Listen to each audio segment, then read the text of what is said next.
Welcome to the Tech Meme Ride Home for Friday, December 13th, 2019. I'm Brian McCullough. Today, details about the next-gen Xbox. Apple makes an interesting acquisition around photography. Lyft will rent you a car. Why I find Roku so interesting. And, of course, the weekend Longreads Suggestions. Here's what you missed today in the world of tech.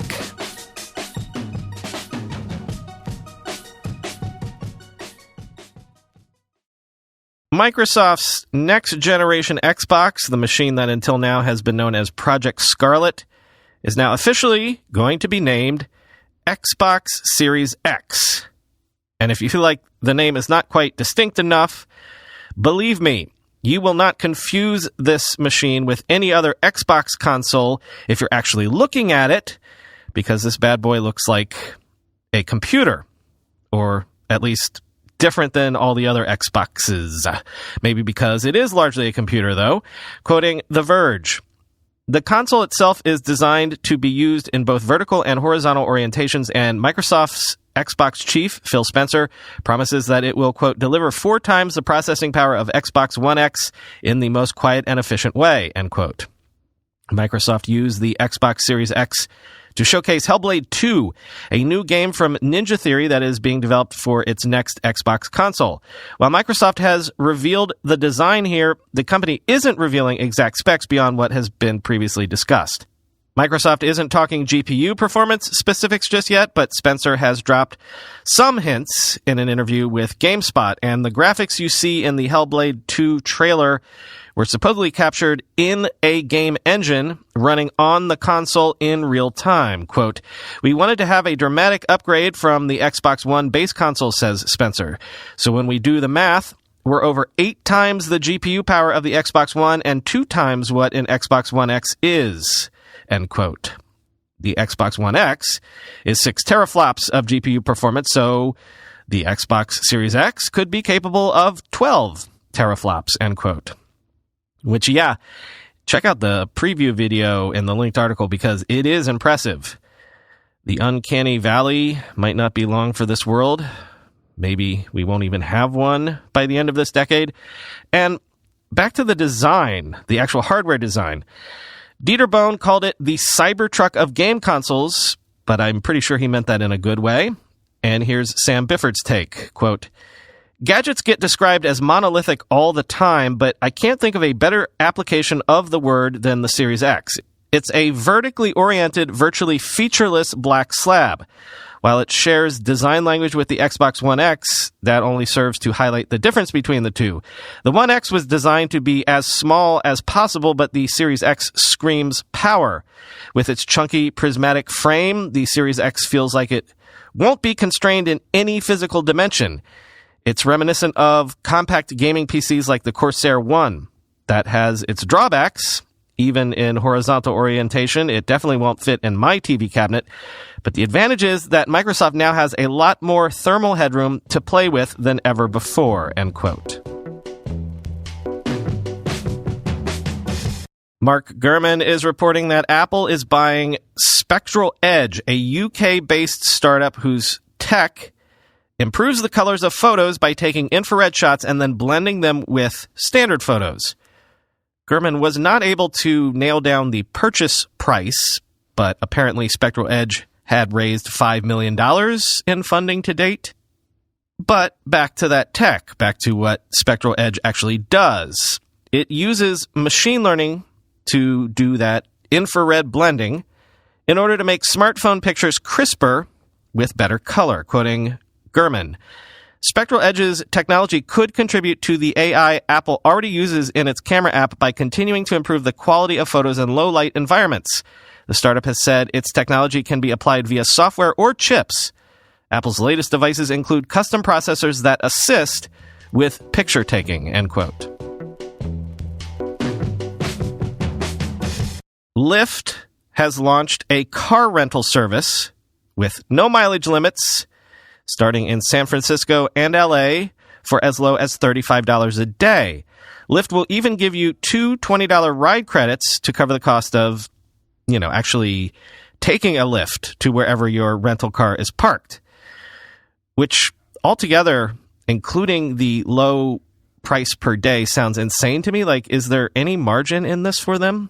Quoting The Verge, Lyft is trying a couple of things at launch beyond the ride credits to lure renters away from incumbents. For one thing, Lyft will allow people as young as 22 to rent, provided they have a valid driver's license. There are no mileage limits, and Lyft says it will only charge the local market rate for gas, meaning renters won't have to worry about filling up their cars before they drop them off. Cars can be taken for as little as 1 day or as long as 2 weeks.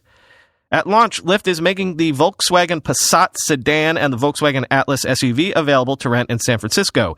The Mazda 3 sedan and Mazda CX-5 SUV will be the launch cars in Los Angeles. The company is aggressively pricing the rentals too, with the Passat in San Francisco available for as little as $35 per day, although Lyft says pricing may change based on things like when people rent, end quote. Milestone time. Google says it has captured more than 10 million miles of street view imagery. The distance, according to Google, of circling the Earth more than 400 times. And via its Google Earth product, Google says it has mapped out the parts of the world where 98% of people actually live, a total of 36 million square miles of satellite imagery. Quote, the numbers mark the first time Google has released figures on how much of the world its services have charted, providing insight into the scope of Google Maps. With more than 1 billion monthly users, Maps is one of the company's most popular products. It's also a potent way for the search giant to deliver local advertising, end quote.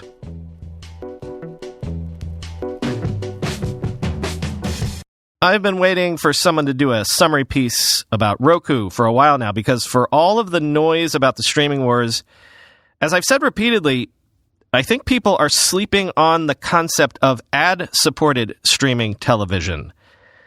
Well, here's Bloomberg with a look at Roku, which is now valued at $17 billion thanks to its stock appreciating 300% this year. Roku has an install base of roughly 65 million and accounts for 44% of all connected TV viewing hours. We're all watching Netflix and Disney Plus now, and a larger portion of us are doing it on Roku devices. So Bloomberg has an interesting look at the state of Roku and the escalating competition that it's facing from Amazon, Google, and others. In short, television ads aren't going to go away, even if we flock to services where we pay a monthly subscription in order to avoid ads. But at the same time, in the middle of a shooting war, Roku can maybe be an arms dealer, or to put it more kindly, an enabler of everyone else that is charging a subscription. Quote, Roku still loses money. The company makes almost no profit from selling devices. It keeps prices low to attract users whose viewing habits it sells to advertisers. That's where the real growth potential is. According to eMarketer, ad spending on connected TVs, in-stream ads, or ads on menus will grow to almost $7 billion by the end of 2019, up about 38% over the past year, and is expected to top $10 billion by 2021. Nearly every inch of real estate on Roku is for rent. For $1 million, a streaming service can take over the home screen to advertise a show. When Hulu got the rights to stream Seinfeld, it paid Roku to transform a portion of the screen into an image of Jerry's apartment instead of the default purple backdrop. Hulu, Netflix, Showtime, and YouTube have paid Roku to build brand-specific buttons on its remote controls. These lead users straight to those services. At $1 per customer for each button, the cost can quickly add up to millions of dollars in monthly fees. Roku now has a slice of the ad inventory of the vast majority of streaming services and commands some of the highest rates in the media industry, bringing in about $30 per 1,000 viewers. The company can justify higher rates in part because its software is embedded in 1/3 of all smart TVs sold in the U.S. When a smart TV runs its software, Roku is the first thing a consumer sees when she turns on the TV, end quote. Roku, of course, also has that Roku channel now, offering old movies and reruns that, again, are supported by ads, thus tons more ad inventory to sell. In fact, Roku's ad revenue is expected to top $600 million this year and reach $1.5 billion by 2022. Sounds like it's time for the Weekend Longreads Suggestions. I got to start off my recommendations with The Age of Instagram Face by Gia Tolentino in The New Yorker. It's about how social media, Facetune, and plastic surgery have come together to create a single, what she calls a Cyborian look. Quote, "There was something strange," I said, "about the racial aspect of Instagram Face. It was as if the algorithmic tendency to flatten everything into a composite of greatest hits had resulted in a beauty ideal that favored white women capable of manufacturing a look of rootless exoticism." Absolutely, Smith said. "We're talking an overtly tan skin tone, a South Asian influence with the brows and eye shape, an African American influence with the lips, a Caucasian influence with the nose, a cheek structure that is predominantly Native American and Middle Eastern." Did Smith think that Instagram Face was actually making people look better? He did. "People are absolutely getting prettier," he said. "The world is so visual right now, and it's only getting more visual, and people want to upgrade the way they relate to it," end quote. Want a true crime tech story? How about the 1-0 piece about the influencer, the hitman, and a years-long domain name feud that ended in a literal shootout? Quote, "The intruder kicked through the doorway and grabbed Deo by the neck. 'Where's your computer?' he demanded. According to Deo's courtroom testimony, he led the man across the hall and into his office, with the gun now shoved into the small of his back. He sat down. The man opened up his MacBook Pro, and Deo felt the gun move from his spine to the rear of his skull, the metal hard on his scalp. 'Okay, MFer,' Deo recalled him saying, 'GoDaddy.com,' end quote. Fast Company looks at a new startup called MindMed that is trying to create medicine that provides all of the upsides of psychedelic drugs without the downsides of tripping. This could have a huge import for things like addiction treatment and end-of-life hospice stuff, but also, Silicon Valley's favorite trend, microdosing. Quote, "While living in San Francisco, MindMed founder J.R. Ron came into contact with hordes of tech workers who take minuscule doses of psychedelic drugs as a way to wean themselves off of stimulants like Adderall while maintaining a focused edge. But psychedelics get you high and can leave you in a mind meld state for hours, which for a lot of people is a non-starter. For both the microdosers and the people looking for help in recovering from an addiction, not to mention the Food and Drug Administration, the Drug Enforcement Agency, and the pharmaceutical companies that have the money and reach to bring a drug to market, that makes psychedelics a risky business. Ron's first drug aimed at treating addiction has engineered out the psychedelic experience. But can it still be effective without the trip?" End quote. And here's another startup story. FYI looks at how Zoom became maybe the most popular web conferencing product in less than 10 years. Quote, "In 2011, Cisco's then VP of Engineering, Eric Yuan, tried to persuade his fellow executives that they urgently needed to improve WebEx, Cisco's web conferencing product. At that time, Cisco's strategy for web conferencing didn't involve improving existing products. Despite the fact that WebEx had been a costly acquisition and the product was an important part of Cisco's business, Cisco didn't listen. Undeterred, Yuan did what any confident entrepreneur would do. He promptly resigned to start his own company. That company was Zoom," end quote. And this essay by Anil Dash has been getting a lot of chatter all week. The title is "Link in Bio is a Slow Knife." Quote, "We don't even notice it anymore. Link in bio. It's a pithy phrase, usually found on Instagram, which directs an audience to be aware that a pertinent web link can be found on that user's profile. Its presence is so subtle and so pervasive that we barely even noticed it was an attempt to kill the web," end quote. And from later in the piece, quoting again, "Killing off links is a strategy. It may be presented as a cost-saving measure or a way of reducing the sharing of untrusted links, but it is a strategy designed to keep people from the open web, the place where they can control how and whether someone makes money off of an audience. The web is where we can make sites that don't abuse data in the ways that Facebook properties do. Links take us to places where we can make choices that Instagram never would," end quote. And finally, yes, 'tis the season for best whatevers of the decade, those sorts of wrap-ups.